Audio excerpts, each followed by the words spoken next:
ಎಲ್ಲ parliamentary debates ಅಲ್ಲಿರುವಂತ pre constitutional ಪೀರಿಯಡ್ಗಳ ಡಿಬೇಟ್ ಅನ್ನು ನೋಡ್ತಾ ಬಂದ್ರೆ ಇಂಡಿಯಾದ ಬಹಳ ಸ್ಪಷ್ಟವಾಗಿ ವ್ಯಕ್ತ ಆಗಿತ್ತು. I have absolutely no doubt that we are one of the finest countries where we have an institutional heritage. Parliament ಅನ್ನು ಹೇಗೆ ನಡೆಸ್ಕೊಂಡ್ವಿ later in 75 years of journey that we will discuss later. ಆದರೆ institution as such was something that represents the swa of India. Seshadri sir was absolutely saying, let us not fix the date where 75 becomes the number. Let us go beyond that, and we ought to go beyond 75. ಇಂಡಿಯಾವನ್ನು ರಚನೆ ಮಾಡಿರುವಂಥದ್ದು, ಸಂರಚನೆ ಮಾಡಿರುವಂಥದ್ದು ಸ್ವಾತಂತ್ರ್ಯದ ನಂತರದಲ್ಲಿ ಅಲ್ಲ, ಅದು ಅದರ ಹಿಂದ್ಗಡೆ ಆಗಿತ್ತು. ಹಾಗಾಗಿ ನಮಗೆ ನಮ್ಮ ಪರಂಪರೆ, ನಮ್ಮ ಚರಿತ್ರೆ ಅನ್ನೋದರಲ್ಲಿ ಇಂಡಿಯಾ ಬಹಳ ಗಂಭೀರವಾಗಿತ್ತು. ಸ್ವ ಅನ್ನುವಾಗ ಆ ಸಂದರ್ಭಗಳಲ್ಲಿ ಪಾರ್ಲಿಮೆಂಟ್ನಲ್ಲೂ ಕೂಡ ಎರಡು ಮುಖ್ಯ ಅಂಶ ಇತ್ತು. ಅದು ತಮ್ಮ ಎರಡನೇ ಪ್ರಶ್ನೆಗೆ ರಿಲೇಟ್ ಆಗುತ್ತೆ. ಈ ಸ್ವ ಅನ್ನುವುದು ಬ್ರಿಟಿಷರನ್ನ ಮತ್ತು ನಮ್ಮನ್ನೀಗಾಗಲೇ ಆಳದಂತ ಬ್ರಿಟಿಷ್ ಲೆಗಸಿಯನ್ನ ಹೊರಗಡೆ ಇಟ್ಕೊಂಡು ಆಳುವುದೇ. ಹಾಗಾಗಿ ಇದು something is a very interesting mind set. ಅಥವಾ ಸಂಪೂರ್ಣವಾಗಿ ಬ್ರಿಟಿಷರನ್ನ ಬಿಟ್ಟು in the guise of British ಅಂತ ನಮ್ಮಲ್ಲಿದ್ರು ಆವಾಗ ಬ್ರಿಟಿಷ್ ಹೋದ್ರಷ್ಟೇ physically they were out, but there were already Britishers inside. ಹಾಗಾಗಿ ಫಿಸಿಕಲಿ ದೇವರ್ ಔಟ್, ಬಟ್ ಆ ಇಡೀ ಮೈಂಡ್ ಸೆಟ್ ನಲ್ಲಿ ಆಳದಂತ ಒಂದು ಕ್ರಮ ಇದೆಲ್ಲ, ಅದು ಸ್ವ ಆಗೇ ಇರಲಿಲ್ಲ ನಮ್ಗೆ.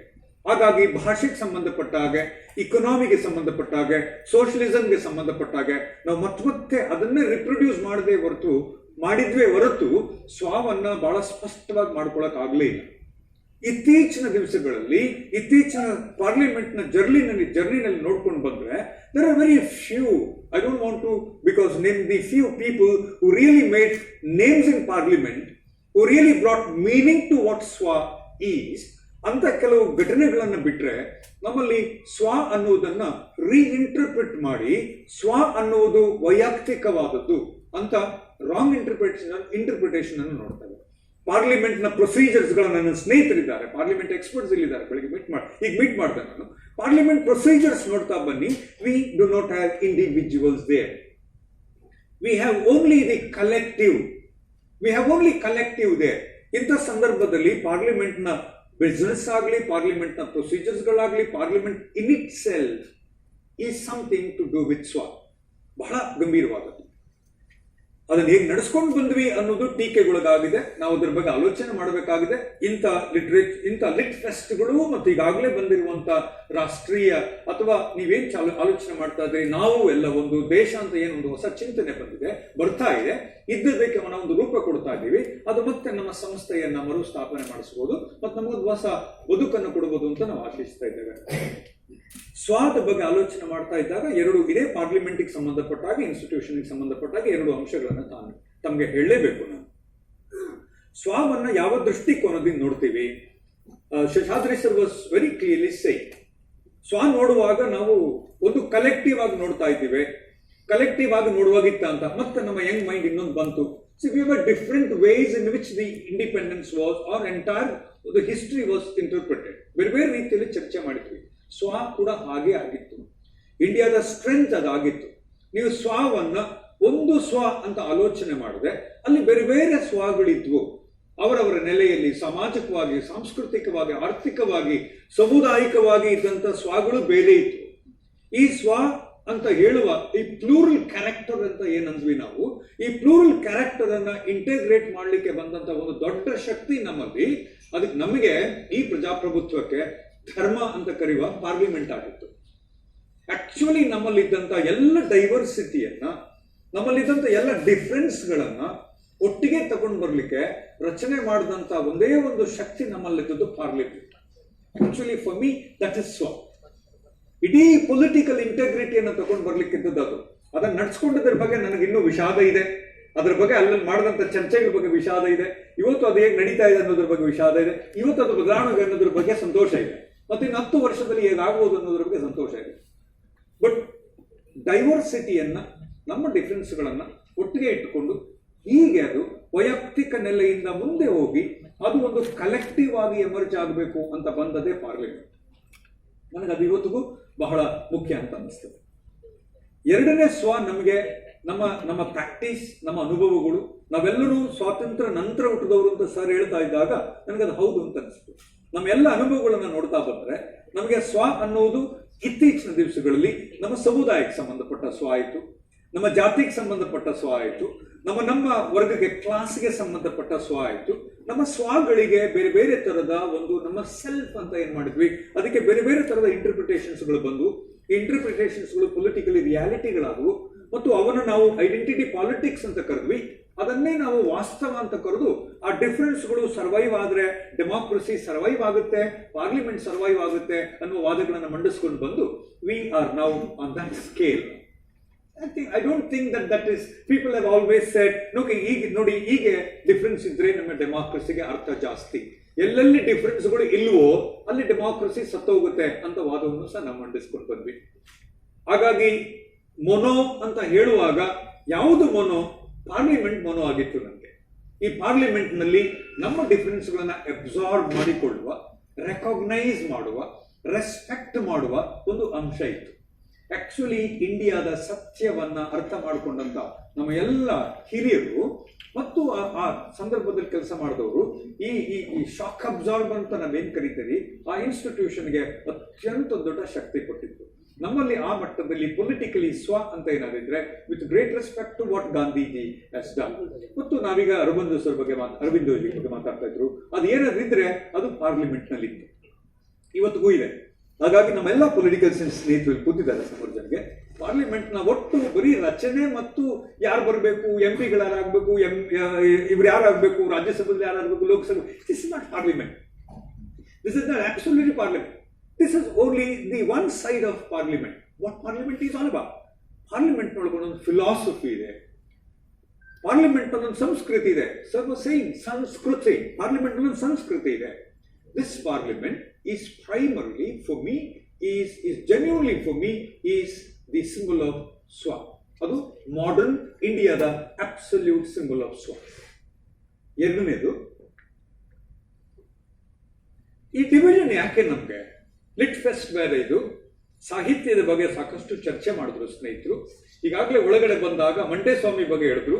ಮಂಟೇಸ್ವಾಮಿ ತಮ್ಗೆಲ್ಲರಿಗೂ ಗೊತ್ತಿರಬೇಕು, ಕರ್ನಾಟಕದವ್ರಿಗಂತೂ ಎಲ್ಲರಿಗೂ ಗೊತ್ತೇ ಇರ್ತದೆ. ಎಷ್ಟು ಅದ್ಭುತವಾದ ಮಾತುಗಳನ್ನು ಹೇಳ್ತಾ ಇದ್ರು. ಕೆಲವು ವಿಷಯಗಳನ್ನ ನಾವು ತಿಳ್ಕೊಳ್ಳೇ ಇಲ್ಲ. ಹಾಗಾಗಿ ನಾವು ಸಾಹಿತ್ಯ ಬರೆದ್ವಿ. 75 ವರ್ಷದ ಜರ್ನಿನಲ್ಲಿ ಸಾಹಿತ್ಯ ಬರೆದ್ವಿ. ಸಾಹಿತ್ಯ ಬರೆದು ಸಾಹಿತ್ಯದಲ್ಲಿ ಸಾಹಿತ್ಯಕ್ಕೆ ಶಿಷ್ಟ ಪರಿಶಿಷ್ಟ ಅಂತ ಮಾಡಿದ್ವಿ, ಶಿಷ್ಟ ಅಲ್ಲದೊಂದು ಮಾಡಿದ್ವಿ, ಡಿವಿಷನ್ಸ್ ಗಳನ್ನ ಮಾಡ್ಕೊಂಡ್ವಿ, ಕ್ಲಾಸಿಫಿಕೇಶನ್ಸ್ ಗಳನ್ನ ಮಾಡ್ಕೊಂಡ್ವಿ.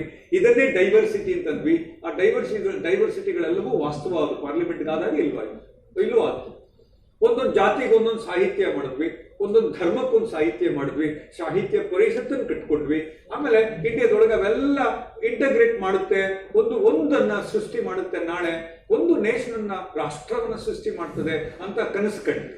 ಹಿಂಗೆಲ್ಲ ಮಾಡ್ಕೊಂಡಾಗ ನಮ್ಗೆ ಏನಾಯ್ತು ಅಂತಂದ್ರೆ ಅವೆಲ್ಲವೂ ಒಳಗಡೆ ವಾಸ್ತವವಾಗಿ ತಮ್ಮ ನೆಲೆಗಳನ್ನ ಸೃಷ್ಟಿ ಮಾಡ್ಕೊಂಡ್ವೇ ಹೊರತು ಒಂದನ್ನ ಏಕತೆಯನ್ನ ರಾಷ್ಟ್ರವನ್ನ ನಿರ್ಮಿಸುವ ಪ್ರಕ್ರಿಯೆಯಲ್ಲಿ ಅವುಗಳು ಸಕ್ರಿಯ ಆಗಲೇ ಇಲ್ಲ ಮತ್ತು ಸಫಲ ಆಗಲೇ ಇಲ್ಲ.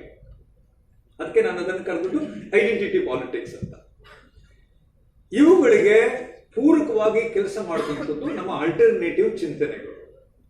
ಆಲ್ಟರ್ನೇಟಿವ್ ಚಿಂತನೆಗಳು ಎಲ್ಲಿಂದ ಬಂತು ಅಂತ ನಾವು ಕೇಳಿದ್ರೆ, ಈಗ ಸರ್ ತಾವೊಂದು ಪ್ರಶ್ನೆ ಕೇಳಿದ್ರಿ. Let us just discuss what the west has to think and understand from India. Before that, with great respect to you, I would ask another question. If all of us recognize that India is a multidisciplinary, multicultural and multi-religious, I think it has more than that.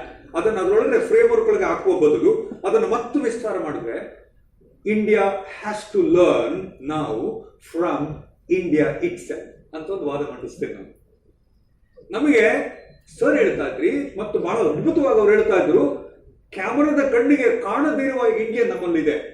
ಹಾಗಾಗಿ ಈಗ ಯಾರು ಕ್ಯಾಮರಾವನ್ನ ಬಳಸಿಕೊಂಡು ಇದು India ಅಂತ ಇಲ್ಲಿ ತನಕ project ಮಾಡಿದ್ದಾರೋ, ಇದಲ್ಲದೆ ಇರುವ ಇಂಡಿಯಾ ಇನ್ನೂ ಒಂದಿದ್ರೆ ಇಂಡಿಯಾವನ್ನೇ ನೋಡಿ ಕಲಿತುಕೊಳ್ಳುವ, ಅರಿತುಕೊಳ್ಳುವ, ಅರ್ಥ ಮಾಡಿಕೊಳ್ಳುವ ಒಂದು ಅನಿವಾರ್ಯತೆ ಇದೆ ಸರ್.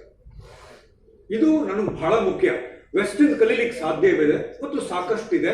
ಈಗ ನಮ್ಮ ಇಡೀ ಪ್ಯಾಟರ್ನ್ ನೋಡ್ತಾ ಬನ್ನಿ, ನಮ್ಮೊಳಗಡೆ ವೆಸ್ಟ್ ಇದೆ. Whether you like it or not, it is always, inside there. It is injected to you. ಅದನ್ನ ನೀವು ತರ್ಕೊಳಕ್ ಆಗೋದಿಲ್ಲ, ಅದು ಬರ್ಲಿಕ್ಕೆ ಆಗೋದಿಲ್ಲ. I don't think there is no west in what we do. ಆದ್ರೆ ನಿಮ್ಗೆ ಏನೋ ಇನ್ಹೆರಿಟೆಡ್ ಆಗಿ ಒಂದು ಶಕ್ತಿ, ಆ ಶಕ್ತಿಯ ಪ್ರಕಾರ ನಾವೇ ಆಗಿಟ್ಟುಕೊಂಡು ನಮ್ಮೊಳಗಡೆ ನಮ್ಮದಲ್ಲದ ಒಂದು ವಸ್ತು ಇನ್ನೂ ಇದೆ, ಮಿಸ್ ಆಗಿರ್ಬೋದು. ನಮ್ಮ ಸ್ನೇಹಿತೆ ಕರ್ಕೊಂಡ್ ಬಂದು, ಸಹೋದರಿನ ಕರ್ಕೊಂಡು ಬಂದು ವೇದಿಕೆ ಕೊಟ್ಟಿದ್ದೀರಿ. ಇದಕ್ಕಿಂತ ದೊಡ್ಡ ಇಂಡಿಯಾ ಇನ್ನೇನಿದೆ? ವಾಯ್ಸ್ ಇಲ್ಲದವರು ವಾಯ್ಸ್ ಸಿಗ್ತಾ ಇರುವ ಈ ಸಂದರ್ಭದಲ್ಲಿ, ನನ್ನಂತವ್ರಿಗೆ ವಾಯ್ಸ್ ಇಲ್ಲದಿದ್ದಾಗ ವಾಯ್ಸ್ ಸಿಗ್ತಿರುವ ಈ ಸಂದರ್ಭದಲ್ಲಿ, ವೇದಿಕೆ ಇಲ್ಲದವರಿಗೆ, ಪರಿಚಯ ಇಲ್ಲದವರಿಗೆ ತಮ್ಮ ಆತ್ಮಕಥನಗಳನ್ನು ಹೇಳ್ಕೊಳಕ್ಕೆ, ತಮ್ಮ ಅನುಭವಗಳನ್ನು ಹೇಳ್ಕೊಳಕ್ಕೆ ಈ ತರದ ಒಂದು ವೇದಿಕೆ ಸೃಷ್ಟಿ ಮಾಡಿಕೊಟ್ಟಿದ್ದೀರಲ್ಲ, ಇದು ಅತ್ಯಂತ ವಿಶೇಷವಾದದ್ದು. ಹಾಗಾಗಿ ಇಲ್ಲಿ ಲೆಫ್ಟ್ ಮತ್ತು ರೈಟ್ ಅನ್ನೋದಕ್ಕಿಂತಲೂ, ಲೆಫ್ಟ್ ಮತ್ತು ಸೆಂಟರ್ ಆಫ್ ದಿ ರೈಟ್ ಅಂತ ಅನ್ನೋದಕ್ಕಿಂತಲೂ ಈಗ ಇಲ್ಲಿ ಏನಾಗ್ತಿದೆ ಅನ್ನೋದು ಬಹಳ ಮುಖ್ಯ. ಹಾಗಾಗಿ ನೀವು ನನ್ನ ವಿಡಿಯೋದಲ್ಲಿ ಏನ್ ನೋಡಿದ್ರೋ ಅದರಲ್ಲಿ ಸತ್ಯ ಇದೆ. ಯಾಕಂತಂದ್ರೆ ನಾನು ಅನ್ನೋದಕ್ಕಿಂತಲೂ ಈಗ ನಾವು ಕಾಂಪ್ಲಿಕೇಟ್ ಮಾಡುವ ಬದಲು ಈಗ ಏನು ಎಕ್ಸಿಸ್ಟ್ ಆಗ್ತಾ ಇದೆ, ಈಗ ಏನು ಬ್ಲೂಮ್ ಆಗ್ತಾ ಇದೆ, ಅದಕ್ಕೆ ನಿಮ್ಮಿಂದ ಏನು ಕಾಂಟ್ರಿಬ್ಯೂಟ್ ಮಾಡ್ಲಿಕ್ಕೆ ಆಗುತ್ತೆ ಅನ್ನೋದನ್ನ ಆಲೋಚನೆ ಮಾಡಬೇಕು ಅನ್ನುವ ಸ್ಥಿತಿಗತಿಯಲ್ಲಿ ಇರುವವನು. I'm not here to contribute to any controversies which is really going to damage the idea of India. ಮತ್ತೆ ನಿಮಗೆ ಇಂಡಿಯಾವೇ ಗೊತ್ತಿಲ್ಲದಿರುವಾಗ ಆ ಐಡಿಯಾ ಆಫ್ ಇಮೇಜ್ ಆಫ್ ಇಂಡಿಯಾವನ್ನ ಡ್ಯಾಮೇಜ್ ಮಾಡುವ ಕನಸು ಬೇಡ ಅಂತ ಹೇಳ್ಕೊಡೋನು ನಾನು. ನನ್ನ ಮಕ್ಕಳಿಗೆ ಹೇಳ್ಕೊಡ್ತಾ ಇದ್ದೀನಿ, ನನ್ನ ವಿದ್ಯಾರ್ಥಿಗಳಿಗೆ ಹೇಳ್ಕೊಡ್ತಾ ಇದ್ದೀನಿ. ಒಂದು ಇಮೇಜ್ ಬರ್ತಾ ಇದೆ, ಅನಿವಾರ್ಯ ಆಗಿದೆ ನಾವು ಒಟ್ಟಿಗೆ ಬದುಕುವ ಒಂದು ಇಮೇಜ್ ಇದೆ ನನಗೆ. ಹಾಗಾಗಿ ಹೊಸ ಲೆಫ್ಟ್, ನ್ಯೂ ರೈಟ್ ಇವುಗಳನ್ನೆಲ್ಲ ಬಿಟ್ಟು something that is finest happening. ಇನ್ನು ನಿಮ್ ಕಣ್ಣು ಮುಂದ್ಗಡೆ ನೋಡಿದ್ರಿ, ಸಹೋದರಿನ ಕರ್ಕೊಂಡು ಬಂದಿದ್ದೀರಿ, ನನ್ನನ್ನೆಲ್ಲಿ ಕರ್ಸ್ಕೊಂಡು ಕೂರಿಸಿದ್ದೀರಿ ಅಲ್ವೇ? ಸಹೋದರಿನ ಕರ್ಕೊಂಡು ಕೂರಿಸಿದ್ದೀರಿ. ಯಾವ್ಯಾವುದೋ ಕ್ಷೇತ್ರದವರಿಗೆ ಬೆಳಗಿಂದ ಸಾಯಂಕಾಲ ತನಕ ಬೇರೆ ಬೇರೆ ವೇದಿಕೆಗಳನ್ನ ಕೊಡ್ತಾ ಇದ್ದೀವಿ. ಇಲ್ಲಿ ಒಂದು ಎಮರ್ಜ್ ಆಗುತ್ತೆ, ಒಂದು ಕನ್ಸೆನ್ಸಸ್ ಎಮರ್ಜ್ ಆಗುತ್ತೆ. That consensus will keep all these people together. What does we need? ಹಾಗಾಗಿ ನಾನು ಬಹಳ ಕ್ರಿಟಿಕಲ್ ಆಗಿ ಹೇಳಿದ್ದು ಲೆಫ್ಟ್ ಬೇಕು ಸರ್. ಲೆಫ್ಟ್ ಇಲ್ಲದಿದ್ರೆ ಒಂದು ಸತ್ಯ ಗೊತ್ತಾಗಬೇಕು ಅಂತಾದ್ರೆ ಸುಳ್ಳು ಅನ್ನುವ ಡೈಮೆನ್ಷನ್ ಕೂಡ ಗೊತ್ತಿರಬೇಕು. ಇಂಡಿಯಾದ ಸ್ಕಾಲರ್ಶಿಪ್ ಎಮರ್ಜ್ ಆದಾಗ ಬಹಳ ಶಾರ್ಪನ್ ಆಗೋದು ಯಾಕೆ ಅಂತಂದ್ರೆ, ಒಂದಷ್ಟು ಸೋಷಿಯಲಿಸ್ಟ್, ಒಂದಷ್ಟು ಲೆಫ್ಟ್ ಚಿಂತನೆಗಳು, ಒಂದಷ್ಟು ಲೆಫ್ಟ್ ನ ದೃಷ್ಟಿಕೋನದಿಂದ ಬರೆದ ಚರಿತ್ರೆಗಳು ಸಹಕಾರಿಯಾದವು. ಅದನ್ನ ಡಿನೈ ಮಾಡೋದೇ ಇಲ್ಲ, ಯಾವತ್ತೂ ಡಿನೈ ಮಾಡೋದೇ ಇಲ್ಲ. ಇಂಡಿಯಾದ ಚರಿತ್ರೆಗೆ ಒಂದಷ್ಟು ಲೆಫ್ಟ್ ಕಾಂಪೋನೆಂಟ್ ಸಿಗದಿದ್ದಿದ್ರೆ ನಮಗೆ ಎಲ್ಲೋ ತಪ್ಪಾಗಿದೆ ಅಂತ ಅನ್ನಿಸ್ತಾನೆ ಇರಲಿಲ್ಲ. ಎಷ್ಟು ಅದ್ಭುತವಾಗಿ ಟೆಂಪಲ್ ನೋಡಿದ್ರ ಅಂತ ಕೇಳ್ತಾ ಇದ್ರು ನನ್ನ ಸ್ನೇಹಿತರು ಬೆಳಿಗ್ಗೆ. ಒಂದಷ್ಟು ವಿಷಯಗಳನ್ನ ನೋಡ್ಬೇಕು ಅಂತ ಎಲ್ಲಾದ್ರೂ ನಿಮ್ಗೆ ಈ ತರದ ಒಂದು ಆಲ್ಟರ್ನೇಟಿವ್ ಆಲೋಚನೆ ಕ್ರಮ ಬರದೇ ಇದ್ದಿದ್ರೆ ನಿಮಗೆ ನೀವೆಲ್ಲಿ ತಪ್ಪು ಮಾಡ್ತಾ ಇದ್ದೀರಿ ಅಂತ ಗೊತ್ತಾಗ್ತಿರಲಿಲ್ಲ. ಈಗ ನಮ್ಗೆ ತಪ್ಪಾಗಿದೆ. ಹಾಗಾಗಿ ನಾವು ಆ ತಪ್ಪು, ಆಲ್ಟರ್ನೇಟಿವ್ ಥಿಂಕಿಂಗ್ ಅನ್ನ ಇಟ್ಕೊಂಡೇ ನಾವು ಏನಾಗಿದ್ದು ತಪ್ಪು ಅನ್ನೋದನ್ನ ಸರಿಪಡಿಸ್ಕೊಳ್ತಾ ಇದ್ದೇವೆ. ಸ್ವಲ್ಪ ಮಾರ್ಮಿಕವಾಗಿ ಹೇಳಿದ್ದೀನಿ ತಮಗೆ. Thank you so much. That's my quick response to you sir.